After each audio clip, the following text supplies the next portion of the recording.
Hello everyone, कैसे हैं आप। आज का हमारा विषय है कि जब भी किसी व्यक्ति के खिलाफ कोई एफआईआर दर्ज करवा दी जाती है तो ऐसी दशा में उन परिस्थितियों से उस व्यक्ति को किस हिसाब से निपटना चाहिए, वे क्या कार्रवाइयां करनी चाहिए, उन परिस्थितियों को किस हिसाब से मैनेज करना चाहिए। तो आइए जानने का प्रयास करते हैं।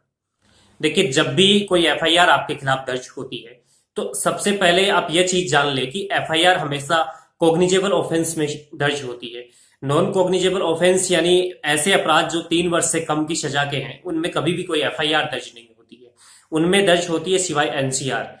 ऐसे मामलों में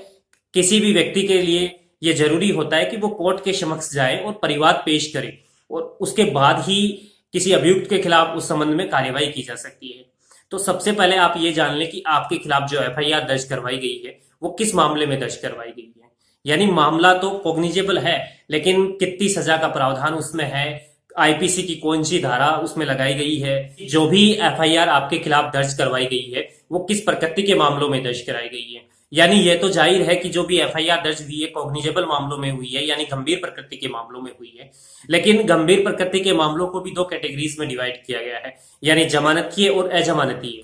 तो हमने ये जाना कि गंभीर प्रकृति के जो मामले होते हैं, कॉग्निजेबल जो मामले होते हैं, उनमें एफआईआर दर्ज होती है। लेकिन जो साधारण प्रकृति के मामले होते हैं उनमें कोर्ट के माध्यम से एफआईआर दर्ज करवाई जा सकती है। तो सबसे पहले आप ये जाने कि जो आपके खिलाफ एफआईआर दर्ज करवाई गई है वो किस किस्म के मामले में दर्ज करवाई गई है। यदि आपके खिलाफ जो एफआईआर दर्ज हुई है साधारण प्रकृति के मामलों में हुई है, या फिर गंभीर प्रकृति के मामले में तो दर्ज हुई है लेकिन जमानती अपराध में हुई है, तो ऐसी दशा में जो भी पुलिस वाला आपके घर आता है, आपसे बात करना चाहता है, तो आप उस पुलिस वाले से बात करें, उस मामले की परिस्थितियों से उसे अवगत करवाएं। यदि आपके खिलाफ झूठी एफआईआर दर्ज हुई है तो आपका बेहद आवश्यक है कि आप उस पुलिस वाले से बात करें, क्योंकि पुलिस वाला इन्वेस्टिगेशन करेगा। इन्वेस्टिगेशन के पश्चात एक रिपोर्ट कोर्ट के समक्ष पेश करेगा। वह रिपोर्ट अगर आपका या आपके खिलाफ जो एफआईआर दर्ज हुई है वो झूठी एफआईआर दर्ज हुई है, तो ऐसी दशा में एफआईआर लगाकर भी पेश की जाती है। यदि आप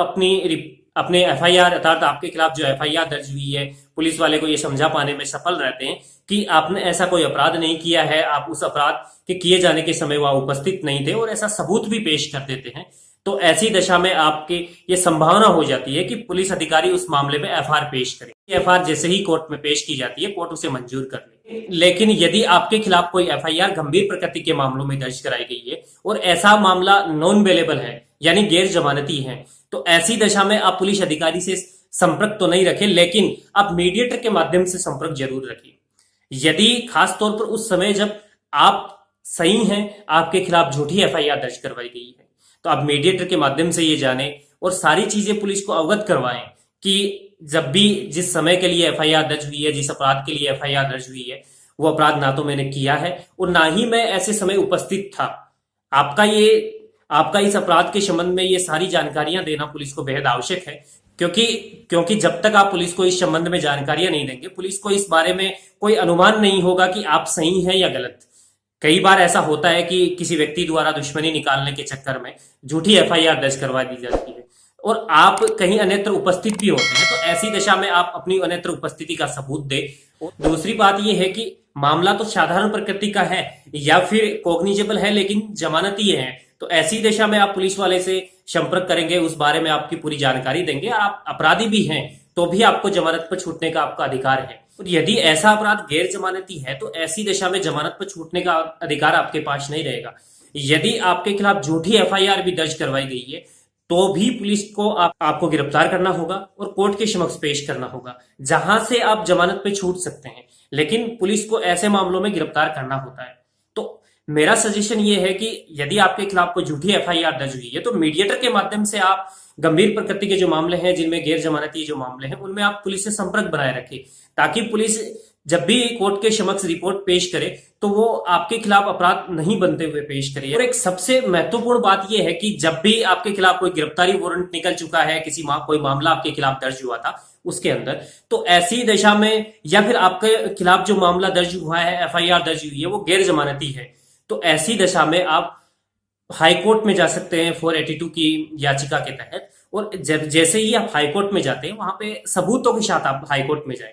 क्योंकि जैसे ही आप हाई कोर्ट में जाते हैं तो हाई कोर्ट में मामले की सुनवाई होती है। यदि आपके खिलाफ गलत रूप से एफआईआर दर्ज की गई है, मामला नहीं बनता हुआ पाया जाता है, तो ऐसी एफआईआर को क्वेश यानी रद्द करवाने के आदेश भी हाई कोर्ट दे सकता है। और एक बात का ध्यान रखें, जैसे ही 482 के तहत आप हाई कोर्ट में चले जाते हैं, तब उस 482 के दौरान आपको पुलिस गिरफ्तार नहीं कर सकती है। जैसे ही आप 482 दायर करते हैं हाई कोर्ट के समक्ष, उसके बाद उस मामले में इन्वेस्टिगेशन करने वाला अधिकारी आपको गिरफ्तार नहीं कर सकता। तो सबसे महत्वपूर्ण तरीका यह है कि आप जैसे ही आपके खिलाफ कोई झूठी एफआईआर दर्ज हुई है और वो गैर जमानती अपराध की दशा में हुई है, तो ऐसी दशा में भी आप गिरफ्तारी से बच सकते हैं यदि आप 482 के तहत हाईकोर्ट चले जाएं और वहां याचिका दायर कर दें। तो इस प्रकार आज के इस वीडियो के माध्यम से हमने ये जाना कि जब भी आपके खिलाफ कोई एफआईआर दर्ज करवाई जाती है, तो यदि आपके खिलाफ किसी साधारण प्रकृति के मामले में एफआईआर दर्ज करवाई गई हो या फिर किसी जमानती अपराध के संबंध में एफआईआर दर्ज करवाई गई हो, तो ऐसी दशा में आप पुलिस के समक्ष जा सकते हैं, पुलिस थाने में जा सकते हैं और अपने मामले की संपूर्ण परिस्थितियों से अवगत करा सकते हैं और जमानत पर छूटने का आपका अधिकार होता है। लेकिन जब आपके खिलाफ कोई एफआईआर गैर जमानती अपराध की दशा में करवाई गई हो, तो ऐसी दशा में आप पुलिस के समक्ष जाने से थोड़ी सावधानी बरतें। और क्योंकि ऐसे मामलों में पुलिस गिरफ्तार करके कोर्ट के समक्ष पेश करती है, तो ऐसी दशा में आप मीडिएटर का यूज लें, मीडिएटर का उपयोग करें। यदि आपके खिलाफ झूठी एफआईआर दर्ज हुई है तो मीडिएटर को सारी चीजें बताएं ताकि वह पुलिस के समक्ष आपकी बात को रख सके और आप हाईकोर्ट में 482 के तहत चले जाएं ताकि आपकी जो एफआईआर आपके विरुद्ध दर्ज की गई है उसे क्वेश किया जा सके। जब तक आप हाईकोर्ट में चले जाते हैं, यदि आप 482 की याचिका हाईकोर्ट के समक्ष लगा देते हैं और आपकी याचिका विचाराधीन रहती है, तो उस समय पुलिस इन्वेस्टिगेशन करने के दौरान भी आपको गिरफ्तार नहीं कर सकती है। उम्मीद करता हूं आज का ये वीडियो आपकी भाषा में ही आपको कानून को समझाने में सफल रहा होगा। यदि आप इस चैनल पर नए हैं तो चैनल को सब्सक्राइब करें, साथ ही बेल आइकन भी अवश्य दबाएं ताकि आपको मिलती रहे हमारे प्रत्येक वीडियो की जानकारी। धन्यवाद।